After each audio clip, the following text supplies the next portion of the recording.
नमस्कार प्यारे साथियों, स्वागत और हार्दिक अभिनंदन है आपके अपने प्यारे से परिवार RWA टेक क्लासेस में। कैसे हैं प्यारे बच्चों? मैं उम्मीद करता हूं कि आप सभी लोग स्वस्थ और अच्छे होंगे और पढ़ाई में लगे हुए होंगे आप ALP के परीक्षाओं में, क्योंकि परीक्षा भी नज़दीक है। इसी कड़ी में प्यारे बच्चे एक NCL यानी कि PSU है। NCL में रिक्रूटमेंट आई है, हम लोग इस पर चर्चा करेंगे। इसमें किन किन पॉइंट्स पर हम चर्चा करने लग रहे हैं, आपको थंबनेल में एक एक बात वहाँ पर आपको मेंशन की गई है। डिटेल में पूरी चर्चा करेंगे, कौन कौन इसका फॉर्म भर सकता है, कौन कौन सी ब्रांचें इसमें एलिजिबल हैं, सिलेबस क्या है, ऑनलाइन एप्लीकेशन कब से स्टार्ट होने वाला है प्यारे बच्चे, और क्या इसका क्राइटेरिया होने वाला है, पेपर का पैटर्न कैसा होता है, इसकी सैलरी स्ट्रक्चर क्या है, एज क्या है, एक एक पॉइंट पर हम लोग 1 बाय 1 आएंगे। तो वीडियो में अंत तक बने रहें ताकि आपको फॉर्म भरने में आसानी हो और आपको नोटिफिकेशन को समझने में भी आसानी हो। ठीक है, तो प्यारे बच्चे हम स्टार्ट करते हैं नोटिफिकेशन को। हम जिस नोटिफिकेशन की बात कर रहे हैं उस नोटिफिकेशन में आपको देखने को मिल रहा होगा कि उस नोटिफिकेशन में आप देख पा रहे होंगे नॉर्दर्न कोलफील्ड लिमिटेड, यानी कि नॉर्दर्न कोलफील्ड लिमिटेड, यानी कि आपके पास में इसको शॉर्टकट में बोला जाता है NCL। लास्ट ईयर भी इसकी वैकेंसी आई थी। ये कहाँ के लिए? आपके पास में सिंगरौली मध्य प्रदेश में एक जगह पड़ती है सिंगरौली, और उत्तर प्रदेश के प्यारे बच्चे सोनभद्र में। ठीक, वहाँ पर आपकी पोस्टिंग होगी, वहाँ के लिए प्रॉपर वैकेंसी निकली है। अगर हम बात करते हैं इसमें आगे बढ़ते हैं कौन कौन सी ब्रांचें, सबसे पहले हम लोग बात करते हैं पॉइंट नंबर A पर, पोजीशन एंड एसेंशियल क्वालिफिकेशन पर। मतलब आपके पास में क्या क्या एसेंशियल क्वालिफिकेशन चाहिए, क्या क्या आपको इसमें जरूरी डॉक्यूमेंट और क्या क्या आपके पास में होना चाहिए। सबसे पहले नंबर 1 पर दे रखा है प्यारे बच्चे टेक्नीशियन फिटर, आपके पास में कैटेगरी 3 आपके पास में, यानी कि जो इसमें टेक्नीशियन जो बनता है उसको टेक्नीशियन फिटर ट्रेनी इसको बोलते हैं 3rd। जैसे आपके पास में TG2 TG3 ऐसे। तो इसमें अगर हम बात करते हैं टेक्नीशियन पोजीशन क्या होगी आपकी प्यारे बच्चे, टेक्नीशियन की पोजीशन होगी, आप इस पर रिक्रूट जो होंगे वो टेक्नीशियन की पोजीशन पर रिक्रूट होंगे। अगर हम बात करते हैं एसेंशियल क्वालिफिकेशन की, तो मैट्रिकुलेशन और equivalent examination pass for any recognised board of the examination, यानी कि हाई स्कूल या उसके समकक्ष आपके पास में किसी बोर्ड से आपके पास में क्या होना चाहिए, पास होना चाहिए, यानी कि हाई स्कूल तो सभी पास होंगे। अब यहाँ पर B पॉइंट में टेक्निकल एलिजिबिलिटी क्या है प्यारे बच्चे, ITI 2 साल की होनी चाहिए in fitter trade along with the certificate issued by the NCVT और SCVT। यहाँ सबसे अच्छी बात यह है, चाहे आपके पास ITI NCVT से हो, चाहे आपके पास में SCVT से हो, दोनों ही प्रकार की ITI की डिप्लोमा यहाँ पर एलिजिबल है। अगर बात करते हैं अगला उन्होंने क्या किया है, और minimum 1 year apprentice training certificate issued by the NCVT SCVT under the apprentice act 1961, यानी कि आपके पास में क्या होना चाहिए प्यारे बच्चों, अप्रेंटिस सर्टिफिकेट होना बहुत इंपॉर्टेंट है, कम से कम 1 साल का, जो कि NCVT और SCVT इशू करती है उसके द्वारा। यानी कि यहाँ पर बहुत सारे विद्यार्थियों के पास सर्टिफिकेट होगा और बहुत सारे विद्यार्थियों के पास सर्टिफिकेट नहीं होगा। तो यहाँ पर उन्होंने एक थोड़ा सा ये पॉइंट गड़बड़ कर दिया, थोड़ा सा B पॉइंट में थोड़ा सा इन्होंने एक शर्त रख दी। तो जिन विद्यार्थियों के पास में अगर सर्टिफिकेट है तो वो इस फॉर्म को भरेंगे। अब बात करते हैं टेक्नीशियन इलेक्ट्रीशियन की, तो प्यारे बच्चे इसमें भी वही है कि high school plus ITI, high school 10th plus ITI और प्लस आपके पास में अप्रेंटिस, क्या प्यारे साथी, प्लस अप्रेंटिस। ये 3 चीजें जिनके पास में है वो एलिजिबल हैं। कौन कौन सी ब्रांच है प्यारे साथी, इसमें आपके पास में टेक्नीशियन है, ठीक है, टेक्नीशियन कौन सा, इलेक्ट्रीशियन, फिटर और वेल्डर ट्रेड, ठीक है, वेल्डर। अब आगे बढ़ते हैं, ये वेल्डर ट्रेड वाले। चलिए अब आगे बढ़ते हैं प्यारे बच्चे, ये तो हो गई एजुकेशन क्वालिफिकेशन की बात कि कौन कौन फॉर्म भर सकता है। आगे आते हैं, अब वैकेंसी की बात कर लेते हैं। वैकेंसी की प्यारे बच्चे बात करते हैं तो यहाँ पर अगर हम वैकेंसी की बात करते हैं प्यारे साथी, तो यहाँ पर हम लोग आ जाते हैं वैकेंसी पर कि नंबर ऑफ वैकेंसी कितनी है।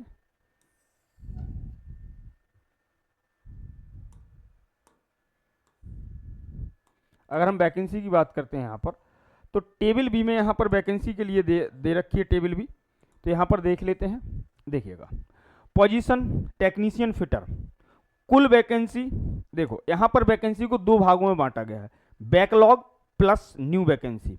बैकलॉग वह वैकेंसी होती है SC ST OBC की जो रिक्तियां बच जाती हैं उनको बैकलॉग में डाल दिया जाता है और उनको नई वैकेंसी के साथ में बैकलॉग के साथ में उनको क्या किया जाता है, भरा जाता है। तो बैकलॉग प्लस न्यू वैकेंसी, ठीक। तो बैकलॉग की वैकेंसी है और इन वैकेंसी इंक्लूडिंग बैकलॉग यहाँ पर इन्होंने दे रखा है, ठीक है। जितनी भी वैकेंसी हैं उन सब में प्यारे बच्चे क्या है, बैकलॉग की वैकेंसी इंक्लूड है। अगर हम बात करते हैं टेक्नीशियन फिटर की, तो फिटर की बात करें तो यहाँ पर बैकलॉग की वैकेंसी 1 थी, एसटी की वैकेंसी 0 है बैकलॉग में, ओबीसी की 3 वैकेंसी है, टोटल बैकलॉग वैकेंसी हो गई कितनी, 4। टोटल बैकलॉग वैकेंसी कितनी हो गई, 4। जर्नल की 26 है प्यारे साथी, ईडब्ल्यूएस की 6 है, एससी की 10 है, ये एसटी की 12 है, और ओबीसी नॉन क्रीमी लेयर की कितनी है आपके पास में 12, यानी कि टोटल वैकेंसी हो गई 66, ठीक। अगर हम बात करें आगे नेक्स्ट, अगर हम बात करते हैं प्यारे बच्चे किसकी, टेक्नीशियन की, तो टेक्नीशियन की बात करें तो आपके पास में यहाँ इलेक्ट्रीशियन की बात करें तो इलेक्ट्रीशियन में बैकलॉग की अगर हम बात करते हैं प्यारे बच्चे, तो बैकलॉग की अगर हम बात करते हैं तो एससी की एक भी वैकेंसी नहीं है। देखो यहाँ पर आपके पास में ट्रेड जो है, जरा ध्यान से सुनिएगा, ट्रेड जो है यहाँ पर ट्रेड में देखो यहाँ पर आपके पास में टेक्निकल फिटर के साथ में यहाँ पर दे रखा है इलेक्ट्रिकल एंड मैकेनिकल, ठीक है, ई एंड एम की वैकेंसी है, ठीक। ये वाली जो वैकेंसी दिख रही है ना 29, ये ई एंड एम की, और 66 वैकेंसी अकेली किसके लिए है, ये केवल और केवल फिटर के लिए। अगर हम बात करते हैं ये यहाँ पर भी ई एंड एम, यानी कि आपके पास में कौन प्यारे बच्चे, इलेक्ट्रीशियन प्लस मैकेनिकल, यानी कि फिटर वाले बच्चे यहाँ पर एलिजिबल होंगे। अगर हम बात करें तो यहाँ पर टोटल वैकेंसी 14 और आपके पास में कितनी, ई एंड एम की 81 वैकेंसी है। अगर बात करते हैं प्यारे बच्चे वेल्डर की, तो वेल्डर में अगर हम बात करते हैं टोटल 10 वैकेंसी। अगर कुल पदों की संख्या बात करें तो कितनी है, 200। कुल पदों की संख्या कितनी है प्यारे बच्चे, 200। अब आगे बात कर लेते हैं, अगर हम बात करते हैं यहाँ पर उन्होंने दे रखा है कि शॉर्ट फॉर्म जो उन्होंने इस्तेमाल किया वो सारे दे रखे हैं। आगे आ जाइए, अगर हम आगे बात करते हैं यहाँ पर, अगर हम यहाँ पर आगे बात करते हैं प्यारे बच्चे, तो यहाँ पर अगर हम आगे बात करें, आ जाइए, बात करते हैं यहाँ पर प्यारे बच्चे एंट्री लेवल पोजीशन, तो वही दे रखा है कि टेक्नीशियन फिटर है आपके पास में, एंट्री लेवल ग्रेड एज पर JBCCI, और आपके पास में ड्यूरिंग द ट्रेनिंग आपको कितना बेसिक मिलेगा, 1583.32 रुपये पर डे, और आपके पास में सबको कितना मिलेगा बेसिक पे प्यारे बच्चे, आपके पास में 15 मतलब 1600 के अप्रॉक्स है, मान के चलते हैं बेसिक पे। एक दिन का दिखा रहा वो, एक दिन का। चलिए आ जाइए, बहुत इंपॉर्टेंट पॉइंट पर आ जाते हैं, केवल हम इंपॉर्टेंट पॉइंट डिस्कस करेंगे। एज की अगर बात करते हैं, एज क्राइटेरिया की, तो प्यारे बच्चे आप जानते हैं इसमें एज कितनी दे रखी है। एज क्राइटेरिया की अगर हम बात करें, एज क्राइटेरिया की अगर हम बात करते हैं,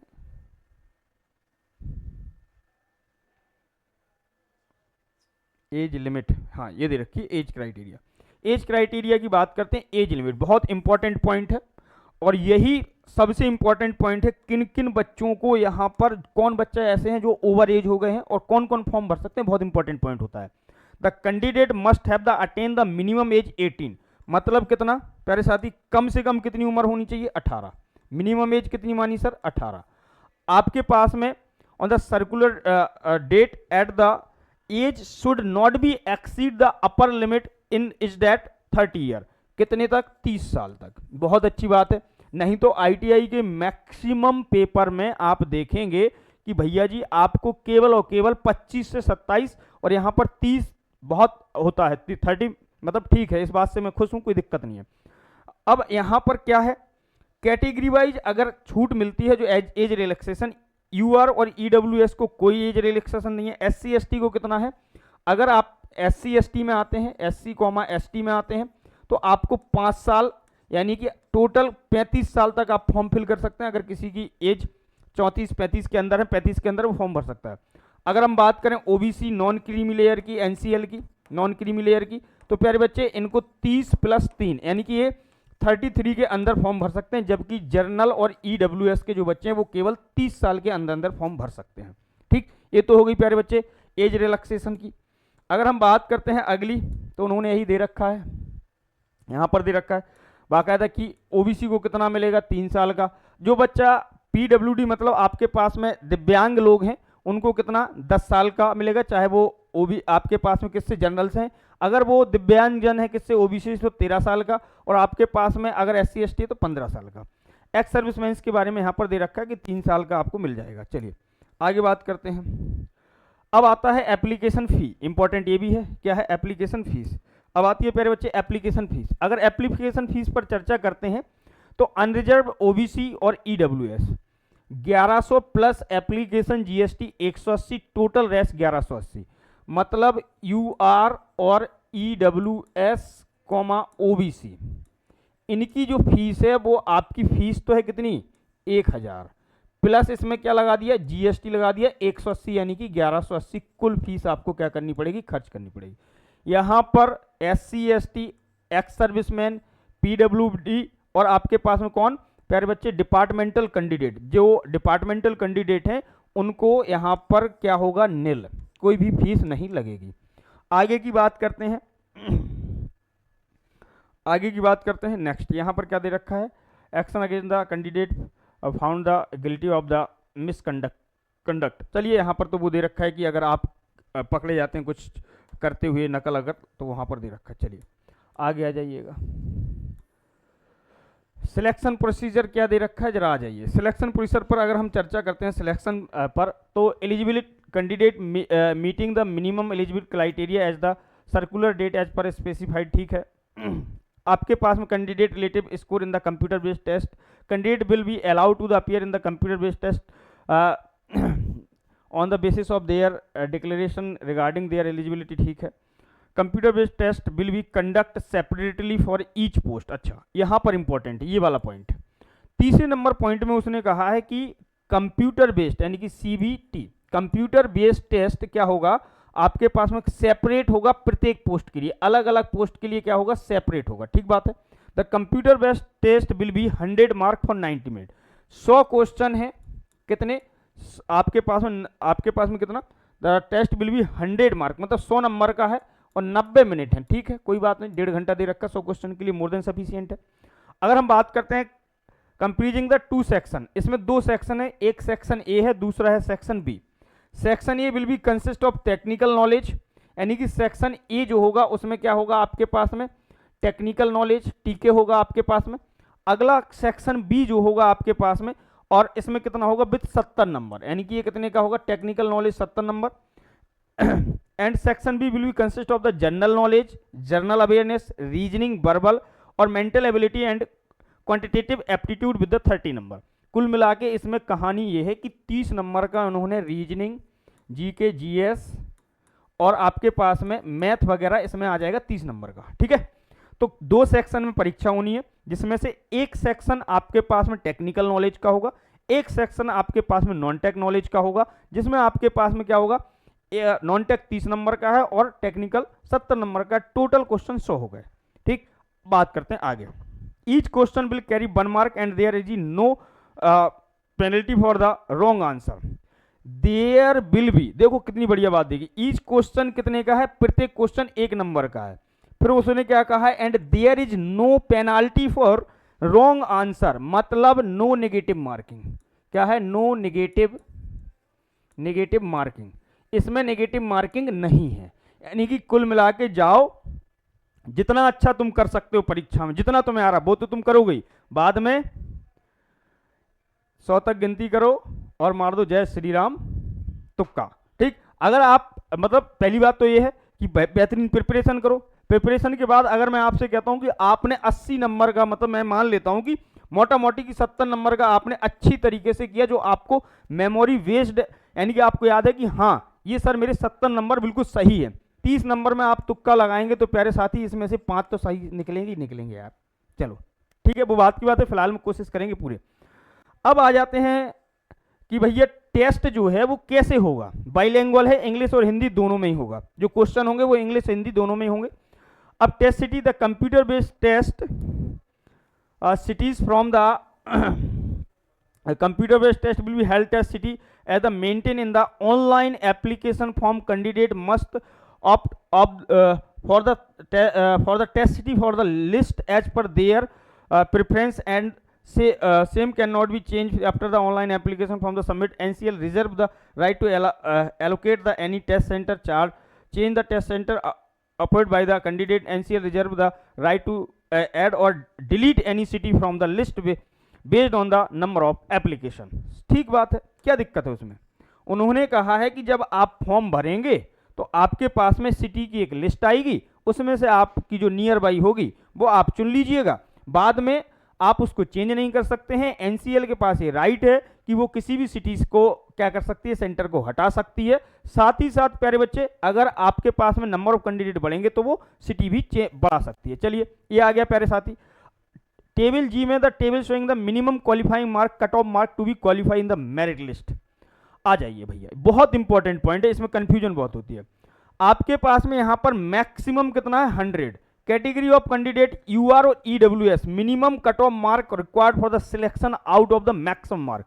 ईडब्ल्यूएस और ओबी किसको, ईडब्ल्यूएस और प्यारे बच्चे यूआर को कम से कम 100 में से 50 नंबर होना चाहिए, तब तो आप क्वालिफाई कर पाएंगे, तब आप मेरिट लिस्ट में आने लायक बनेंगे। अगर 50 से कम नंबर होगे तो पहले ही आउट हो जाओगे। और SC ST, ex serviceman, OBC, NCL, PWD को कितना चाहिए, लगभग 40 मार्क, मतलब जर्नल को चाहिए कम से कम 50 नंबर का 50%, और बाकी अदर को कितना चाहिए, 40%। भैया जी चलिए आगे बढ़े। तो ये तो हो गया हमारे पास में सारी चीजें। आ जाइए नेक्स्ट पॉइंट पर बात कर लेते हैं, अगली चर्चा आ जाइए। नेक्स्ट इन जनरल क्या दे रखा है यहाँ पर, चलिए। The vacancy for the position of maintain the table A belong to different cadre is that the execution and electrical and mechanical grade are maintain under the table. हाँ, मैंने आपको वहां पर बताया कि 2 कैटेगरी में वैकेंसी निकाली गई है टेक्नीशियन की आपके पास में। एक तो आपके पास में जो प्रॉपर आपका कैडर है उसमें, और इलेक्ट्रिकल और मैकेनिकल की कंबाइंड निकाली गई है, ठीक है। अब यहां पर अगर हम बात करते हैं, will be deem as so the have applied the both candidate electrical and में, मतलब यहां पर फिटर वाले इलेक्ट्रिकल में और इलेक्ट्रिकल वाले फिटर में क्या कर सकते हैं, फॉर्म भर सकते हैं। जहां ई एंड एम लिखा है वहां पर आप दोनों ही ब्रांच वाले एलिजिबल हैं। Separate merit list will be each position and grade will be the preferred for the explanation under clause 9, ठीक है, कोई बात नहीं। उन्होंने कहा कि सेपरेट हम लोग क्या करेंगे, एक मेरिट लिस्ट निकालेंगे प्रॉपर पोस्ट के लिए, हर पोस्ट के लिए होगी। चलिए आगे बढ़ते हैं। जनरल इंस्ट्रक्शन आ गए, ठीक है, उन्होंने ही बताया कि कहां कहां क्या क्या होना चाहिए। अब आ जाइए नेक्स्ट। इसमें क्या है प्यारे साथी, इसमें जनरल इंस्ट्रक्शन है कि आपको फॉर्म कैसे भरना है, बाकी सारी चीजें आप देख लीजिएगा, नोटिफिकेशन आपको मिल ही गया होगा। चलिए यहाँ पर क्वालिफिकेशन के बारे में, हाउ टू अप्लाई कैसे कर सकते हैं, ये भी आप पढ़ लेंगे। अब ये इंपॉर्टेंट है, इंपॉर्टेंट डेट। तो इंपॉर्टेंट डेट की बात करें प्यारे साथी इसमें, तो कब से स्टार्ट होने लग रहा है फॉर्म 17/4, मतलब कल से 10 बजे से स्टार्ट हो जाएगा और 10/5/2025 को 11 बजे से बंद हो जाएगा। टेंटेटिव आपके पास में computer based test admit card के लिए आपको बड़े ही जल्दी वो क्या कहेंगे, वेबसाइट पे आपको बता देंगे। तो इन्फॉर्मेशन आएगी तो इसके रिगार्डिंग हम लोग बता देंगे आपको, कोई दिक्कत नहीं है। आप जुड़े रहिए हमारे साथ में, बाकी सारी चीज़ें आपको बता दी जाएगी। चलिए आगे बढ़ते हैं। नेक्स्ट आइएगा, एक सेक्शन ए है 70 क्वेश्चन का, एमसीक्यू 70 मार्क का होगा, ठीक है। उन्होंने प्रॉपर यहाँ पर दे रखा है, देखो, भारतीय विश्वविद्यालय संस्थाओं के वर्तमान पाठ्यक्रम के अनुसार तकनीकी ज्ञान संबंधित detail syllabus for section A. Section A का आपने जैसे एनसीबीटी है, एससीबीटी है, इन सब के जो सिलेबस है उसके आधार पर हम लोग वो कह रहे हैं कि उसके आधार पर हम लोग जो है सेक्शन ए को तैयार करेंगे, ठीक है। अब आगे आ जाइएगा, the post of the fitter के लिए अगर बात करें तो फिटर में प्यारे बच्चे मुझे फिटर की उतनी नॉलेज तो नहीं, फिर भी मैं आपको बता देता हूँ। फिटर की अगर बात करेंगे ट्रेनिंग कैटेगरी 3 की, तो आपके पास में basic arithmetic calculation, algebra, trigonometry और static, basic knowledge of the system of unit and the conversion, ठीक है। तो पहला पॉइंट वो दे रखा है कि भैया आपको बेसिक अर्थमेटिक कैलकुलेशन आनी चाहिए। दूसरा आपके पास में एलजेब्रा और टेक्नोमेट्री, मतलब आपके पास में आप जानते हैं क्या होता है, त्रिकोणमिति और स्टैटिक्स का ज्ञान होना चाहिए। Basic knowledge of system and units की जानकारी होनी चाहिए। Conversion, basic standard knowledge of the electricity, यानी कि इलेक्ट्रिसिटी के बारे में जानकारी होनी चाहिए। Knowledge of the properties of the material, जैसे आपके पास में प्रॉपर्टी ऑफ मटेरियल के बारे में। Basic information related to the zigzags, drilling and other machine processing and principle, मतलब बेसिक इंफॉर्मेशन होनी चाहिए आपके पास में ड्रिलिंग वगैरह की और प्रोसेस की, प्रिंसिपल की। Basic knowledge of pipe fitting, belt drive और गियर ट्रेन, मतलब आपके पास में बेसिक नॉलेज होनी चाहिए पाइप फिटिंग की। Knowledge of the different measuring and mechanism tool and the principle आपके पास में, तो डिफरेंट मेजरिंग टूल के बारे में जानकारी, general concept of the limit fit and the tolerance के बारे में जानकारी, knowledge of general safety rules and the work place use for the fire extinguisher.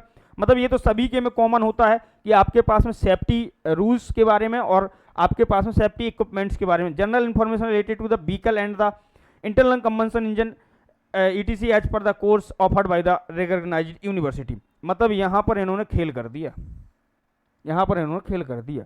मतलब उन्होंने कह दिया कि आपके पास में कि भैया जनरल इन्फॉर्मेशन होनी चाहिए व्हीकल के बारे में, इंटरनल IC इंजन के बारे में, और बाकी आपके पास में जो आपके इंस्टीट्यूट के में जो सिलेबस होता था वो भी पढ़ लो भैया।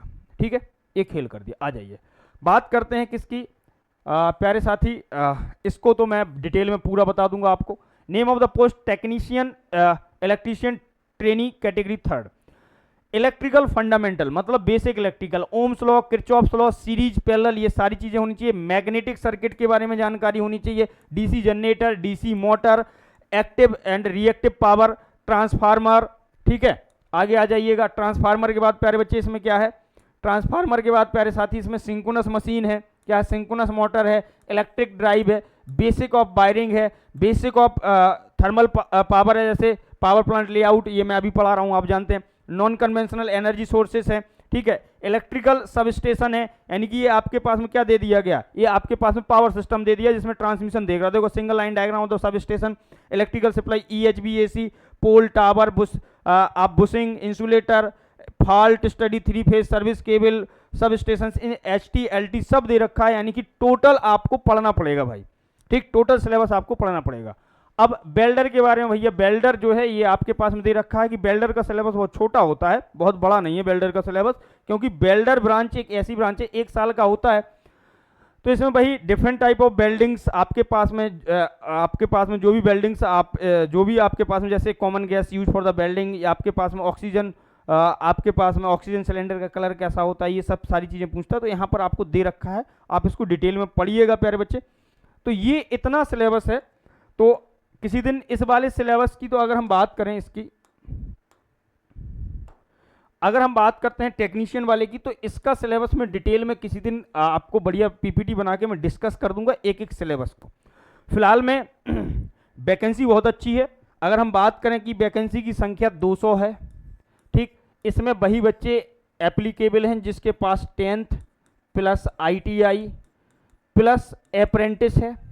और आप जो पढ़ रहे हैं, चाहे वो आपने ALP के लिए तैयारी की हो, चाहे वो आपने अन्य किसी एग्जामिनेशन के लिए तैयारी की हो, टेक्निकल का 70 नंबर का पेपर है प्यारे साथी, प्लस 30 नंबर का नॉन टेक है। और मैं आपको ये भी बता देता हूं, लास्ट ईयर JEE में आपके पास में JEE की जो वैकेंसी आई थी NCL में, उसमें 6 बार वेटिंग लिस्ट निकाली उनने, 6वीं बार वेटिंग लिस्ट आई। तो ये सोच लीजिए, इसमें वेटिंग लिस्ट भी वो देते हैं। ठीक, वेटिंग लिस्ट भी देते हैं, आप किसी से पता कर लीजिएगा, वेटिंग लिस्ट भी देते हैं। तो प्यारे बच्चे ये इंफॉर्मेशन थी। ऐसे ही इंपॉर्टेंट इंफॉर्मेशन के लिए आप हमारे साथ बने रहिए। साथ ही साथ जिन विद्यार्थियों ने चैनल को सब्सक्राइब नहीं किया, वो विद्यार्थी चैनल को सब्सक्राइब कर लीजिए। अगर आपका कोई डाउट है तो कमेंट सेक्शन में मुझे बता दीजिए, और तब मैं उस डाउट को क्या करूंगा प्यारे बच्चे, उसको मैं डाउट को आपको एक छोटी सी वीडियो के माध्यम से पूरा समझाने का कोशिश करूंगा। रही बात NCL के प्रीवियस ईयर क्वेश्चन पेपर की, वो मैं प्लान करता हूं, एक रिकॉर्डेड सेशन लेके आऊंगा, पूरा NCL का 70 नंबर का पूरा पेपर मैं आपको करवाऊंगा। फिलहाल के लिए इतना ही। कमेंट बॉक्स में अगर आपकी कोई क्वेरी है तो जरूर बता दीजिए। आप सभी का शुक्रिया मेरे साथ जुड़ने के लिए। Thank you.